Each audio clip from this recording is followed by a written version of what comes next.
We've presented to our municipal council, and we've made demands for removal of conflict of interest from our own council.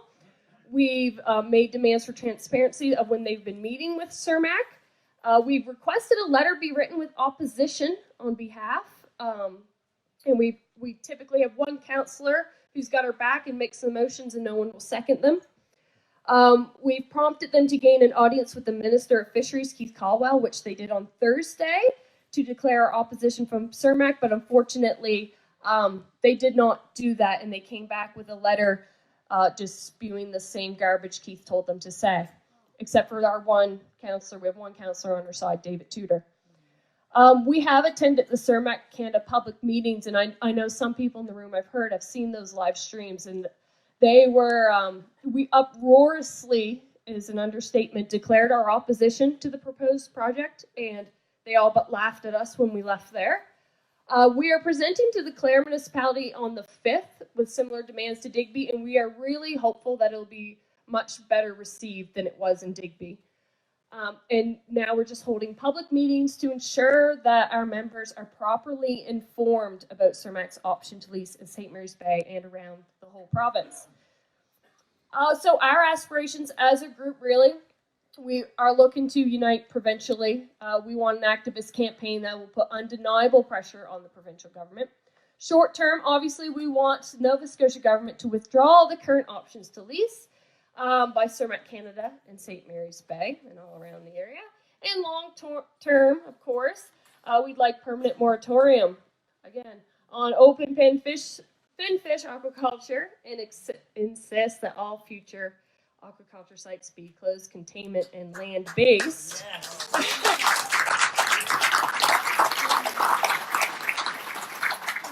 So some of our needs to move forward to get some of those really high goals we've set for ourselves. We'd like the provincial activist campaign that I've talked about. We would like to focus on fishers and other people who really have the most to lose. We need to keep the public on this and this in the spotlight at all times. We want Nova Scotians to unite, so we want fishers and all water users alike, both commercial and recreational, because we realize, you know, we're Nova Scotia's Canada's ocean playground, right? We need to activate and engage different constituency groups, across the province. University students, activists, faith-based groups, First Nations communities, fishing associations, unions, and existing coalitions. And really, let's extend it to both coasts and emulate some of the successes from BC.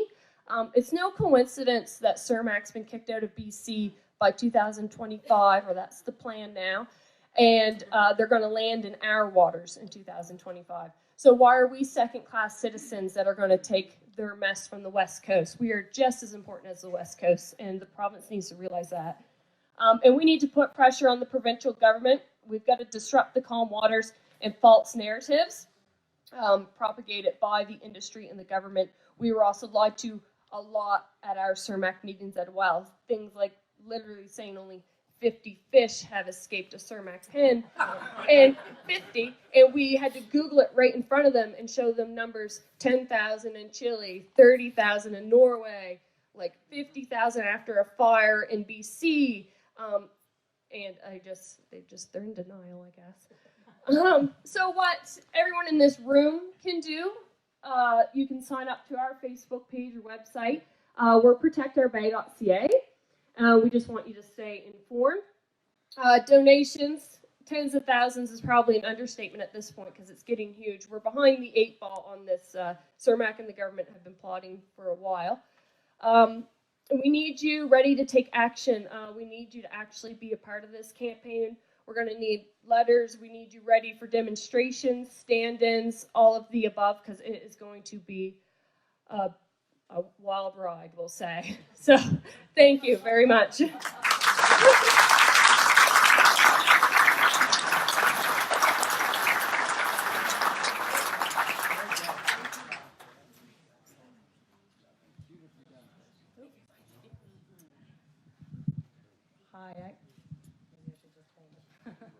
Hi, I'm Wendy Watson-Smith from the Eastern Shore of Nova Scotia. This is such a deja vu. for us because we've been involved in this fight since, I guess, 2012. And yeah, except the provincial government here definitely is going bigger and stronger and harder, and we have to, I'm really excited that there's talk about a coalition because it's absolutely going to be necessary to beat this back.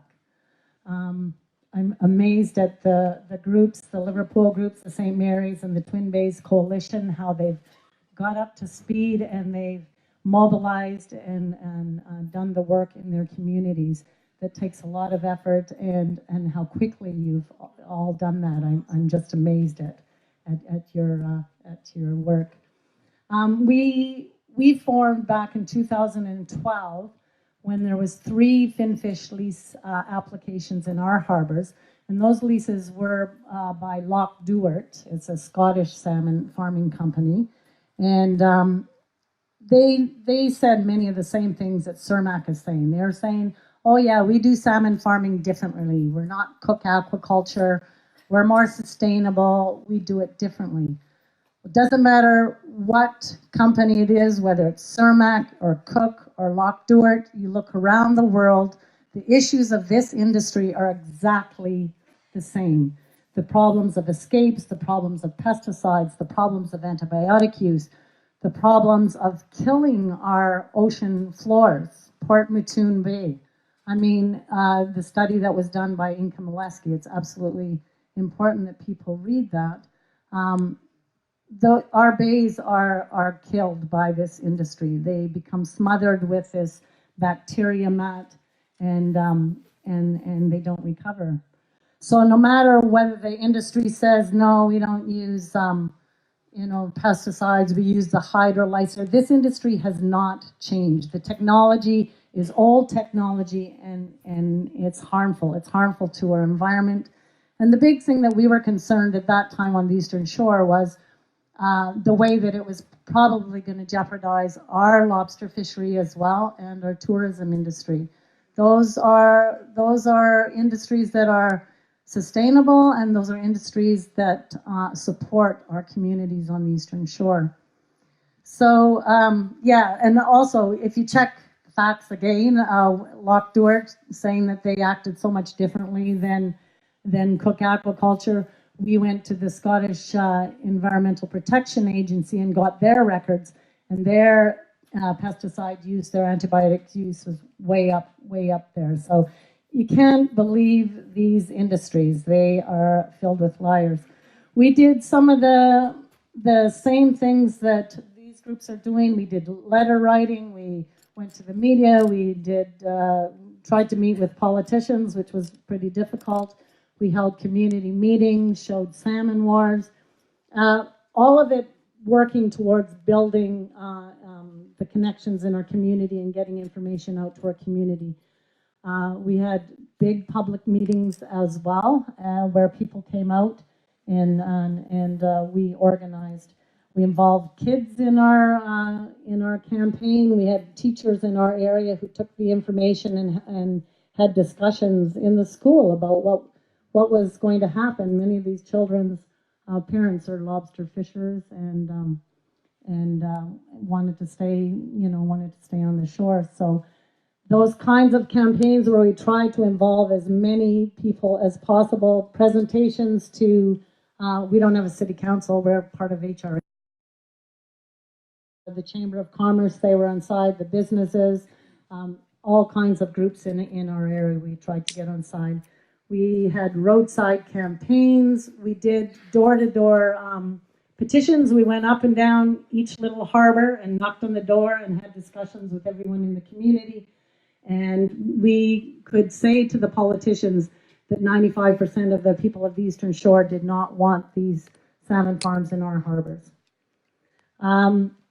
We tried a consumer campaign, sort of to varying degrees of success. We went to restaurants, to various businesses, and handed out information, asking restaurants to not supply this food in their restaurants.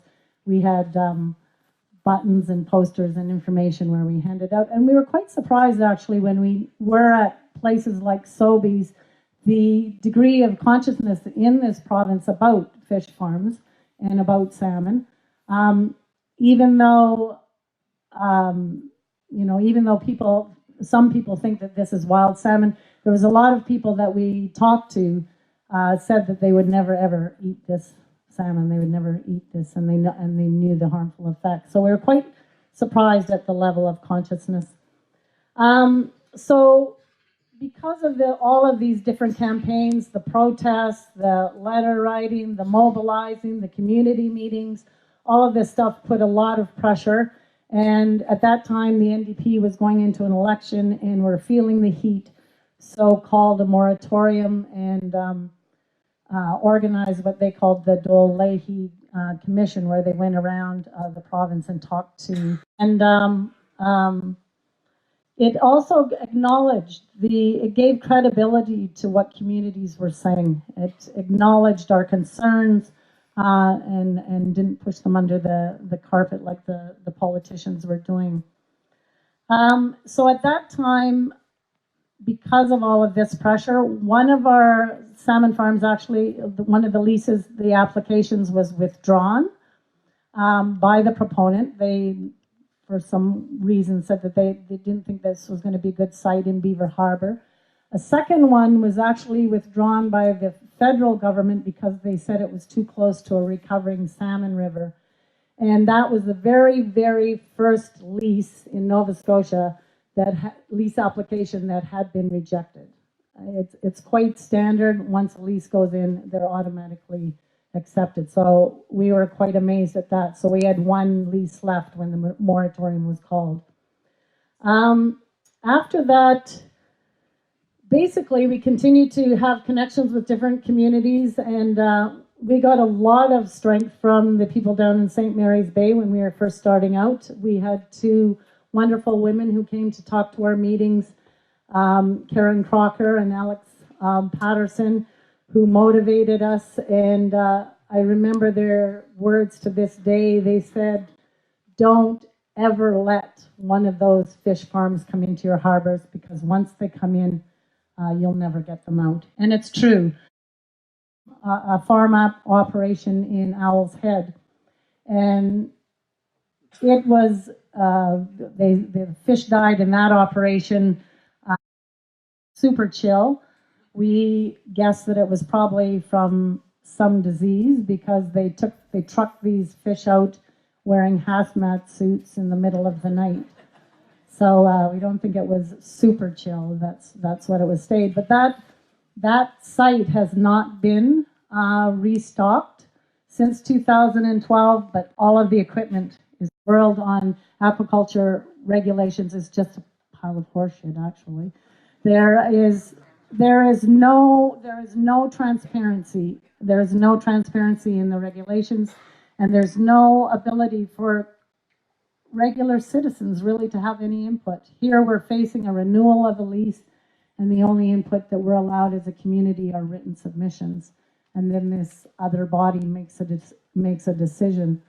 So and also when they renew a lease, they can just sell it. So for instance, Loch Duart could renew this lease and then sell it to Cermag or sell it to Cook, which we're really worried about.